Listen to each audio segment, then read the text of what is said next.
Hello guys, আজকের ভিডিওতে আমি আপনাদেরকে এমন 6টি বাছাই করা অ্যাকশন ব্রুটাল সিনেমা সম্পর্কে জানাবো যে সিনেমাগুলো আপনি না দেখে থাকলে আসল অ্যাকশন সিনেমার স্বাদ কোনো মুভিতেই খুঁজে পাবেন না। যদি কেউ আমাকে প্রশ্ন করে যে তোমার পছন্দের মুভি জনরা কোনটি, তাহলে আমার আনসার হবে অ্যাকশন জনরা। আর আপনি যেহেতু এই ভিডিওতে থাম্বনেল দেখে ক্লিক করেছেন, তার মানে আপনিও অ্যাকশন জনরার সিনেমা দেখতে অনেক বেশি পছন্দ করেন। বেশিরভাগ অ্যাকশন সিনেমাগুলোর মধ্যে স্টোরি তেমন স্ট্রং না থাকলেও সেসব সিনেমা অ্যাকশন আর ব্রুটালিটির জন্য অডিয়েন্স এর মধ্যে অনেক বেশি আগ্রহ তৈরি করে। সো গাইস, আজকের ভিডিওতে আমি আপনাদেরকে জানাতে চলেছি এমনই 7টি মার্কাট অ্যাকশন সিনেমা সম্পর্কে, যেসব সিনেমা দুর্বল হৃদয়ের মানুষ একা দেখতে কখনোই সাহস করবে না। So without wasting any more time, video শুরু করা যাক। And this is going to be an interesting video. তাই ভিডিও শুরু করার আগে ভিডিওতে লাইক, চ্যানেলটা অবশ্যই সাবস্ক্রাইব করুন। ইংরেজি মারাও দেই। আমাদের লিস্টে 7 নম্বরে রয়েছে কিল। এটি 2024 সালে বলিউড থেকে মুক্তি পাওয়া একটি অ্যাকশন ভায়োলেন্স সিনেমা। কিল মুভিটার শুরুতে আমরা দেখতে পাই আমাদের নায়ক, নায়িকা এবং নায়িকার পরিবার একটা ট্রেনে করে অন্য একটি শহরের উদ্দেশ্যে যাচ্ছিলেন। আর আমাদের নায়ক কিন্তু পেশায় একজন আর্মি কমান্ডার। মাঝপথে ট্রেনের মধ্যে একদল ডাকাত ঢুকে পড়ে এবং ট্রেনে থাকা আমাদের নায়িকা সহ বেশ কয়েকজনকে মেরে ফেলে। এরপর সে সমস্ত ডাকাতদের কচুকাটা করে ফেলে আমাদের এই সিনেমার নায়ক ভাইয়া। আমাদের নায়ক ভাইয়া সে সমস্ত ডাকাতদেরকে কি পরিমাণ কচুকাটা করে, সে সমস্ত অ্যাকশন ফাইট এনজয় করার জন্য আপনাকে অবশ্যই এই সিনেমাটা দেখে ফেলতে হবে। এই সিনেমাটা 2024 সালে প্রথম দিকে অডিয়েন্সের কাছ থেকেও ব্যাপক সাড়া পেয়েছিল।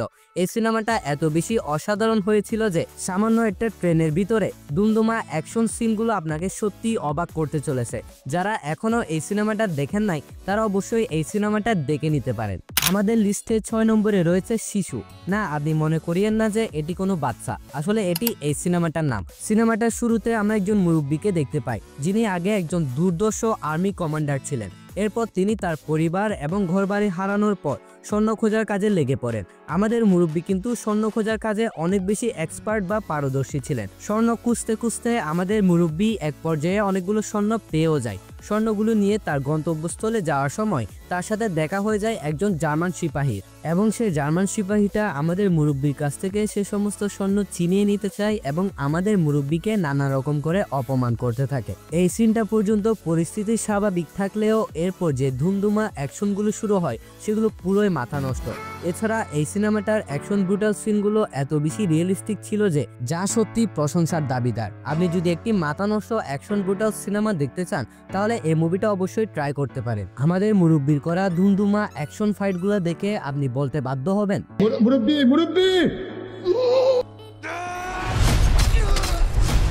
এরপর আমাদের লিস্টে 5 নম্বরে রয়েছে 2018 সালে আসা ওভারলোড মুভিটা।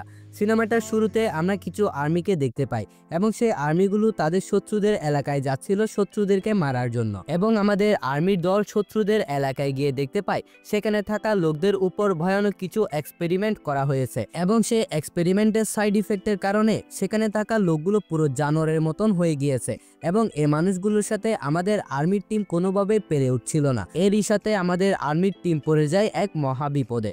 আর্মিরা গিয়েছিল সেই লোকগুলোকে মারার জন্য, উল্টো সেই মানুষগুলো আর্মিদেরকে অনেক ব্রুটাল ভাবে মেরে ফেলছিল। বেঁচে থাকা আর্মিগুলো সেই জায়গা থেকে বেরিয়ে আসতে পারে কিনা ইত্যাদি সব প্রশ্নের আনসার এবং ব্রুটাল অ্যাকশন সিনগুলো এনজয় করতে হলে আপনাকে দেখে নিতে হবে এই ওভারলোড সিনেমাটা।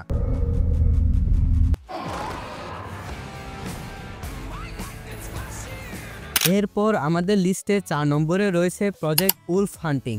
সিনেমাটা সম্পূর্ণ ব্রুটাল অ্যাকশন সিনে ভরপুর। সিনেমাটার শুরুতে আমরা দেখতে পাই কিছু ভয়ানক ক্রিমিনালকে ফিলিপিন্স থেকে কোরিয়া নিয়ে যাওয়া হচ্ছিল একটি জাহাজের মাধ্যমে। সে জাহাজে থাকা ক্রিমিনালরা জানতো যে তাদেরকে কোরিয়া নিয়ে গিয়ে হয়তো মেরে ফেলা হবে, নয়তো সারা জীবন জেলে আটকে রাখা হবে। যার কারণে তারা সকলে প্ল্যান করে যে সেখানে থাকা পুলিশদেরকে মেরে কিভাবে এই জাহাজটা নিজেদের কন্ট্রোলে নেওয়া যায়। এরপর থেকে এই সিনেমাটার মধ্যে ধুমধুমা অ্যাকশনগুলো শুরু হয়ে যায়, কিন্তু তারা জানতো না যে এই জাহাজটার মধ্যে তাদের মতো ক্রিমিনালরা বাদ দিয়ে এমন একজন মানুষ রয়েছে যে স্বাভাবিক কোনো মানুষ নয়, যে একজন হিংস্র মানুষরূপী সুপার পাওয়ারফুল বিস্ট বা জানোয়ার। এবং এই সুপার পাওয়ারফুল মানুষটা কোনো কারণবশত ছাড়া পেয়ে যায় যায় এবং সেখানে থাকা মানুষদেরকে অর্থাৎ সেই ক্রিমিনালদেরকে অনেক ব্রুটাল ভাবে মারতে থাকে। এরপর এই সিনেমাটার মধ্যে কি কি ঘটে সে সমস্ত ব্রুটাল আর ধুমধুমা অ্যাকশন ফাইট সিকোয়েন্স গুলো যদি আপনি এনজয় করতে চান তাহলে আপনাকে এই সিনেমাটা অবশ্যই দেখে নিতে হবে। এই সিনেমাটা সত্যি পুরোটা অ্যাকশন আর ব্রুটাল সিনে ভরপুর। ওকে, তো নেক্সট 3 নম্বরে রয়েছে দ্য শ্যাডো স্ট্রেস। এটি একটি ইন্দোনেশিয়ান অ্যাকশন ব্রুটাল সিনেমা। সিনেমাটার প্রধান চরিত্রে আমরা একজন মেয়েকে দেখতে পাই। সিনেমাটার গল্প একদম স্বাভাবিক এবং মেয়েটার নাম আমি দিয়েছি জরিনা। তো আমরা আমাদের জরিনাকে একজন এজেন্টের হয়ে বিভিন্ন সিক্রেট মিশনে কাজ করতে দেখতে পাই। এরপর তার একটা ভুলের কারণে তাকে মিশন থেকে সাসপেন্ড করা হয়। দেন আমাদের জরিনা তার কাজ হারিয়ে তার বাড়িতে থাকতে শুরু করে এবং তার সাথে একটা ছোট ছেলের পরিচয় হয় এবং ওই ছেলেটাকে শ্যাডো গ্যাং নামের একদল গুন্ডারা কিডন্যাপ করে নেয়। এরপর শুরু হয় এই সিনেমাটার মধ্যে উড়াদুরা মার কাট অ্যাকশন ব্রুটাল সিনগুলা। শুধু অ্যাকশনই না ভাই, পুরো ব্রুটাল অ্যাকশন। এরপর এই সিনেমাটার মধ্যে কি কি ঘটে সে সমস্ত বিষয়গুলো দেখে নিতে পারেন আপনি এই সিনেমাটা দেখার মাধ্যমে। সিনেমাটা সত্যি আপনি অনেক বেশি এনজয় করতে চলেছেন। ওকে, তো নেক্সট 2 নম্বরে রয়েছে the night come for us. এটিও একটি ইন্দোনেশিয়ান অ্যাকশন ব্রুটাল সিনেমা। সিনেমাটার মূল চরিত্রে আমরা একজন গ্যাংস্টারকে দেখতে পাই। এরপর সে একটা গ্রামের টাকার বিনিময়ে মানুষকে মারতে যায়। এরপর সেখানে থাকা মানুষগুলোকে মারতে মারতে এক পর্যায়ে সে একটা মেয়েকে দেখতে পায়, কিন্তু মেয়েটাকে দেখে তার মায়া হওয়ার কারণে ওই মেয়েটাকে সে মারে না, কিন্তু তার টিম মেম্বাররা বলে ওই মেয়েটাকে যেন সে মেরে ফেলে। এই বিষয়টার জন্য আমাদের গ্যাংস্টারের সাথে তার টিম মেম্বারদের সাথেই মারামারি লেগে যায়। এরপর আমাদের গ্যাংস্টার তার টিম মেম্বারদেরকে ব্রুটাল ভাবে মারার পর সে মেয়েটাকে নিয়ে শহরে চলে যায় এবং এই গ্যাংস্টারগিরি সবকিছু ছেড়ে দিয়ে স্বাভাবিক জীবনযাপন করতে শুরু করে, যার কারণে অন্যান্য গ্যাংস্টাররা তার পিছনে পড়ে যায়। এরপর শুরু হয় দুমদুমা অসাধারণ অ্যাকশন ব্রুটাল সিনগুলা। মুভিটা অনেক বেশি অ্যাকশনে ভরপুর, আপনি অবশ্যই এই মুভিটা একবার হলেও দেখতে পারেন। ওকে, তো নেক্সট 1 নম্বরে রয়েছে, না এখন তো বলবো না, যারা এখনো পর্যন্ত এই ভিডিওতে লাইক আর চ্যানেলটা সাবস্ক্রাইব করেন নাই আগে লাইক আর সাবস্ক্রাইব করেন, এরপর বলছি। ওকে, তো ফাইনালি 1 নম্বরে রয়েছে হলিউডের অন্যতম জনপ্রিয় অ্যাকশন সিনেমা জন উইক। এটা কোনো ব্রুটাল সিনেমা না, এটা জাস্ট একটা অ্যাকশন সিনেমা। সিনেমাটার মধ্যে যে শুধু অ্যাকশন রয়েছে এমনটাও কিন্তু নয়, সিনেমাটার মধ্যে রয়েছে একটি সুন্দর গল্প, অসাধারণ কিছু রুলস, টুইস্ট, বিজিএম, সিনেমাটোগ্রাফি ইত্যাদি।